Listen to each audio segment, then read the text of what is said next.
Well, good day and welcome to you. It is the last day of January, January 31st. I hope you're having a wonderful day wherever you happen to be and perhaps whenever you happen to be listening to this video. My name is Gary Willing. I want to welcome everyone to Search for Signs. I always want to take a few moments and just encourage everyone to learn more about this information, and you can do it several different ways. You can listen to some of the videos I put up in the past. There's nothing wrong with that. I do think you'll learn more if you investigate this by checking out the links that I provided in the description portion of these videos. And you can look at this information from a lot of different angles. And then you can really see if there's any truth to it.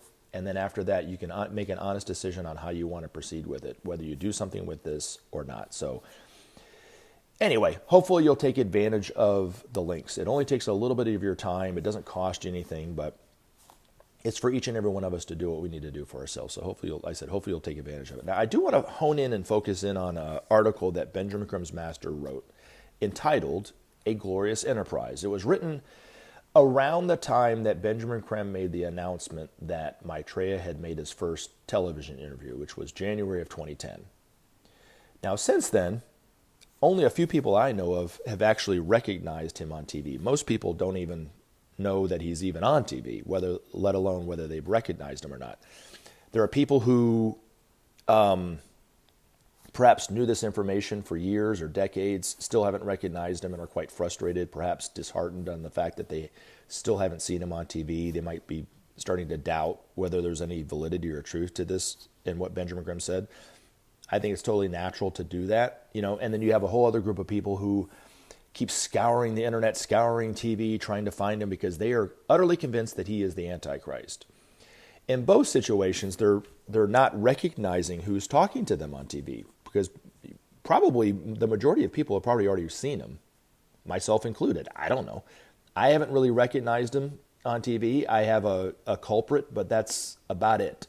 I don't know if I'm even right in it. But if we do see him on TV, this is just for those of us who know this information and believe there might be some truth to it, and you recognize him on TV and you go, that's the guy, that's him right there, it's best not to say anything to anybody about it. It's for all of us to kind of recognize him on our own. Now, I want to focus in on what this master said because he really shines a light on, I think, what's been going on over the past few years in terms of Maitreya being on TV, just being, seen as an ordinary person. And it really isn't, he even says it himself, it really isn't important to recognize Maitreya. It's important to see what he's saying and the importance of what he's saying.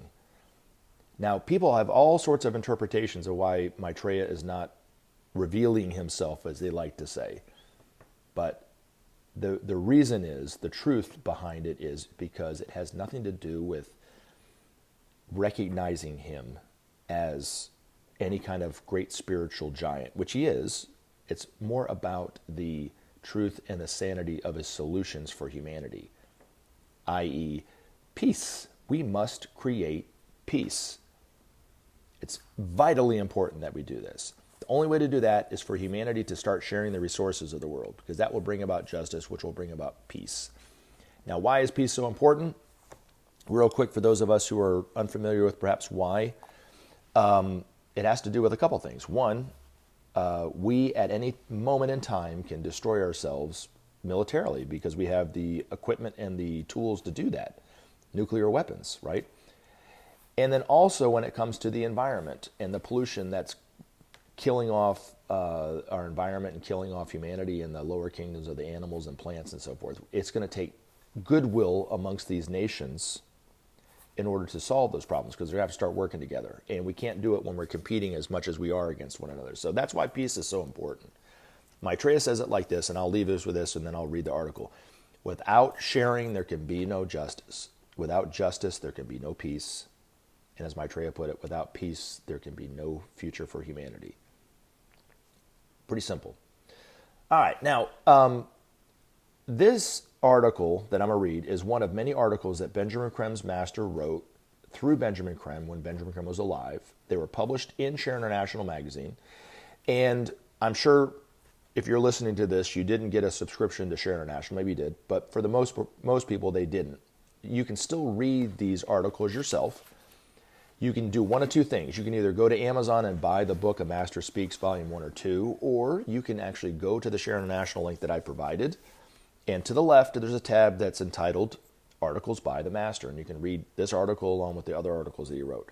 It is a great way, and I think it's the best way, to get a clear sense on the teachings of these masters, Maitreya's priorities, perhaps but what's awaiting humanity, the good and the bad, whether it's, we share the resources of the world and we do bring about justice and bring about peace, what awaits us from doing that, or if we don't, and this master is a very simple read. He's not, it's not too complicated to read his articles, but it is better for each and every one of us to read these ourselves. I can't stress that enough. So if you are interested in this information, go read this article, and then you can internalize these words a lot better than you can from hearing it coming out of my mouth. So hopefully you'll take advantage of it. Okay, so this article is entitled A Glorious Enterprise, and it was written and published in January of 2010.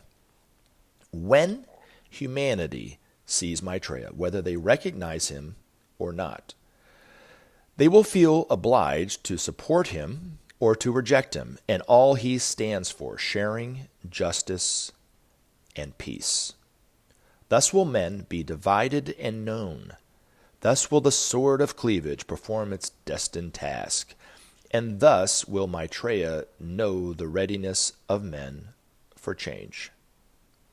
Appearing before men as one of them, the great Lord ensures that men follow and support him for the truth and the sanity of his ideas, rather than for his status. Nevertheless, it matters not whether they recognize him as Maitreya, as the Christ, or as simply as a man, whose wisdom coincides with their own aspiration for justice and peace and for a better world for all men. Gradually, we must assume many will begin to see Maitreya as the one awaited by all religious groups under their various names, and will call him thus. Some will say, quote, he must be the Mahdi, unquote, while others will declaim, Krishna has come again, the law is fulfilled. Others ask, surely he is the Messiah come at last, while still others will see him as the Christ or Maitreya Buddha. All will see him as their expected one, fulfilling their hopes and come to fulfill their needs. Maitreya will neither affirm nor deny these claims, nor should those among his workers who believe they have recognized him. Not until the day of declaration will Maitreya acknowledge his true identity and status. On that glorious day, men will know beyond all gainsaying that their long wait has not been in vain, that help indeed is at hand, that the teacher is ready to aid and guide, that he comes as an elder brother rather than a savior, ready to take the lead to save our planet and to enable men themselves to restore sanity to their lives and ways of living. Maitreya will show that our problems are many but solvable, that the solution to all is already in our hands, that the simple act of sharing alone has the power to transform life on earth for the better. He will ask for men's trust as an elder brother, that he will not lead them into other than their destined path of harmony and love, that they have nothing to fear but their fear, and that the way ahead already has the blueprint of the divine. Thus will Maitreya ease the way for men to embark on a transformation huge in scope, involving all men and women everywhere, a transformation which will launch humanity into a glorious enterprise, the restoration of planet Earth, to its rightful place among its sister planets of our system. Remember to take action and help SOP save our planet. Thanks for listening, and we look forward to talking to you again in future videos.